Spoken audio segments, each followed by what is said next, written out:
তাহলে ইরাকের পরে সিরিয়া, তারপরে ইরান, এরপরে পাকিস্তান। ঐক্য এবং শান্তির জন্য পৃথিবীতে বহু চেষ্টা করা হয়েছে, কিন্তু ঐক্য হয়নি। তাহসাবুহুম জামিআন ওয়া কুলুবুহুম শাত্তা। দেখা যায় এরা সব ইউনাইটেড, কিন্তু তাদের কলিজা একজন থেকে আরেকজনের কলিজা যোজন যোজন দূরে। মানুষের শান্তির জন্য মানুষেরা অনেক চেষ্টা করেছে, ন্যাটো করেছে, আসিয়ান করেছে, সার্ক করেছে, এরপরে ইউনাইটেড নেশনস অর্গানাইজেশন করেছে, লিগ অব নেশনস করেছে। পৃথিবীর মানুষের শান্তি আসছে বলেন? আসতে কইলেন কেন? শান্তি আসছে? আসে নাই। পৃথিবীতে যুদ্ধ হলো, প্রথম বিশ্বযুদ্ধ, আর যাতে যুদ্ধ না হয় সেই জন্য লিগ অব নেশনস তৈরি হলো। প্রথম বিশ্বযুদ্ধে বহু লোক মারা গেল, আর যাতে যুদ্ধ না হয় লিগ অব নেশনস তৈরি হলো। এরপরে 1935 সনে যুদ্ধ শুরু হলো, সেকেন্ড গ্রেট ওয়ার চলল।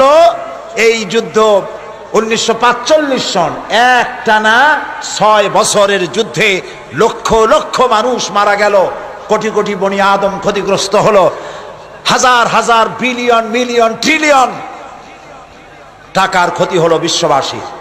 আর যাতে যুদ্ধ না হয় সেজন্য তৈরি হলো ইউএনও, আকওয়ামে মুত্তাহিদা, যেটাকে ইংরেজিতে বলা হয় ইউনাইটেড নেশনস অর্গানাইজেশন।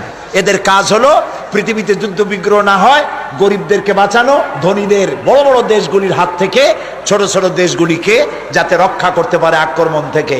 মানুষের ইজ্জত হুরমত, তাদের স্বাধীনতা সার্বভৌমত্ব হেফাজতের গ্যারান্টি দেবে জাতিসংঘ। আমি প্রশ্ন করছি, এই জাতিসংঘ পৃথিবীর মানুষের জান মাল, দেশের স্বাধীনতার হেফাজত করতে পেরেছে? পারে নাই। বরং জাতিসংঘের ফতোয়া নিয়া বড় বড় মোড়লেরা তারা পৃথিবীর মুসলমানদের স্বাধীন রাষ্ট্রগুলিকে তস নস করে দিচ্ছে।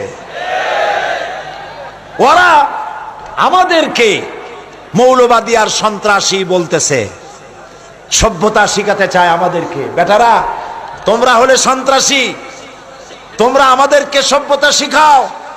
সভ্যতা শেখার জন্য আজকের আমেরিকা এবং ব্রিটেনকে ইসলামের দরওয়াজায় ভিক্ষুকের মতো দাঁড়ায় থাকতে হবে। আর যে আমেরিকা আজকে মুসলমানদেরকে শিখাইতে আসছে, এরাকে কি কাজ করেছে তারা?